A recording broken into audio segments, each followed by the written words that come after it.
What happens when a gentle mountain yeti is invited on his very first holiday? This is the tale of Yeit Bob on Holiday, a trip filled with laughter, surprises, and just a little bit of homesickness.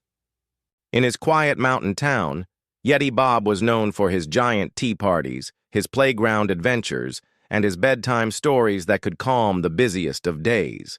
But one summer morning, the children burst into the park with exciting news. "Bob, we're going on holiday!" shouted Emma.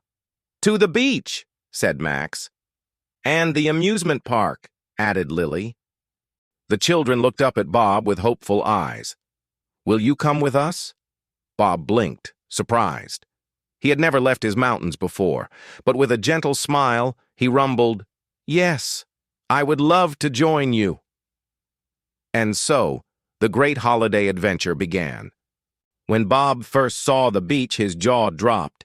Endless sand stretched toward the horizon, and waves crashed with booming force. He stepped carefully onto the sand, only to sink halfway up his furry ankles. "Whoa," he said, wobbling. The children laughed.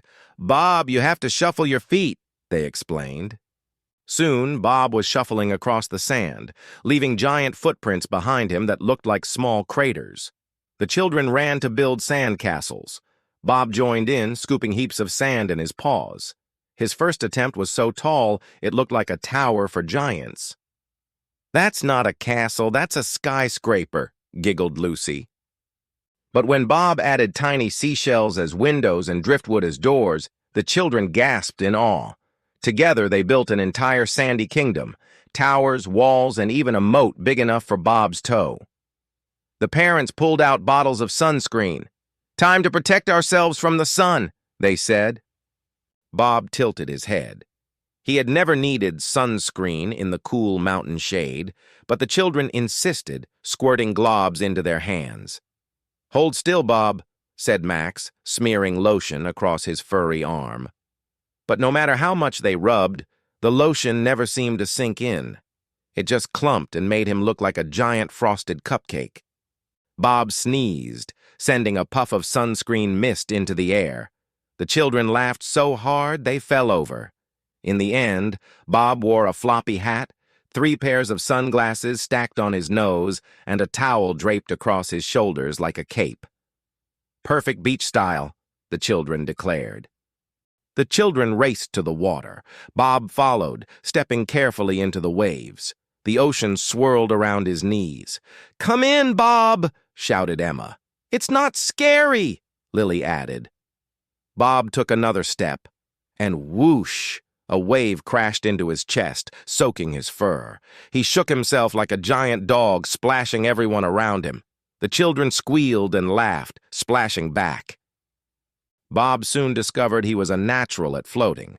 His big, fluffy body bobbed like an inflatable raft, and the children clambered onto him, riding the waves. "We're on the Yeti boat!" they shouted as Bob gently drifted back toward shore. After the water, it was time for ice cream. The children lined up at the stand, choosing their favorite flavors. Bob stepped up and said politely, "One of everything, please." The vendor blinked, but stacked scoop after scoop onto a cone as tall as Bob's head. Bob tried to take a bite, but the tower of ice cream toppled forward, splattering across his fur. "Quick, save it!" cried Max, and the children scrambled to scoop up melting drips, giggling all the while. Bob smiled sheepishly and said, "Perhaps just vanilla next time." The next day, the holiday continued at the amusement park. Lights flashed, music played, and rides whirled in every direction. Bob's eyes widened. "So many colors," he said in awe. The children dragged him toward the roller coaster. "You have to try it, Bob." Bob squeezed into the seat, his knees sticking out comically. As the ride climbed higher and higher, he clutched the bar. "Is it supposed to go this high?" he asked nervously. Then came the drop. Whoosh! Bob's roar echoed across the entire park, but it wasn't a roar of fear. It was laughter. The children screamed with delight beside him. By the time the ride ended, Bob's fur was windswept, and his smile stretched from ear to ear. "Again!" he cheered. They tried the bumper cars. Bob's car spun in circles, leaving him dizzy but grinning. They rode the Ferris wheel. Bob pointed out every star as it twinkled into view. They even tried carnival games. Bob's giant paws were too big for darts or rings, but he accidentally won a giant stuffed bear by sneezing and knocking the bottles over.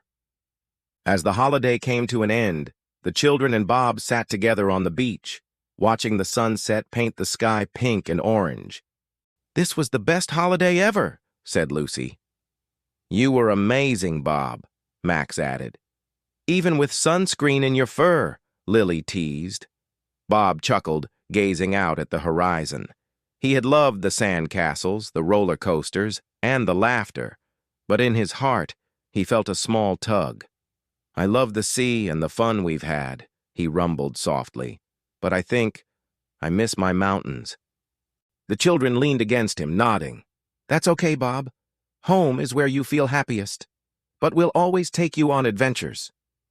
Bob smiled, his eyes twinkling. He realized that no matter where he was, on a mountain, at the beach, or in an amusement park, what mattered most was being with the people who cared for him. And so, Yeti Bob's first holiday was full of sunscreen mishaps, roller coaster roars, and sandy towers that touched the sky. He returned to his mountains with memories he would never forget, and the promise of many more adventures to come. If you enjoyed Yeti Bob's holiday adventure, be sure to like, share, and subscribe for more stories of kindness, chaos, and fun.